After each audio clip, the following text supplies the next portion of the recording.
Hi, this is Angela at Amazing Kids. Just wanted to share a really cool resource that Kerry, Hammons, Alexander created and posted in the files over in the AAC for the SLP group.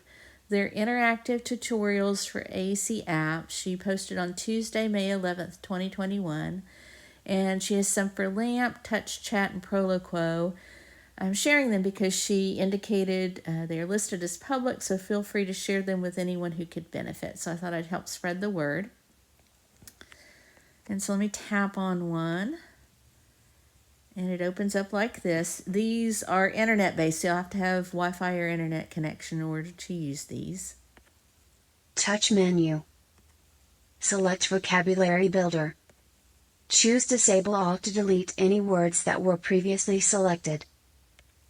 Touch Quick Edit. Type more. And I'm going to tap Return. Touch Add Word. Type Go. Return. Touch Add Word. Type Stop. Add Word. Touch Save.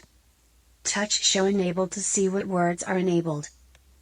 Touch Off/On to turn the Vocabulary Builder on. Touch Done. All the vocabulary will be hidden with the exception of those words. To turn Vocabulary Builder off to reveal all vocabulary, touch Menu. Vocabulary Builder. Toggle off. Touch Done. That's it. You're done. Anyway, I thought these were really cool, so I wanted to share them to spread the word. Hopefully you guys find them helpful too.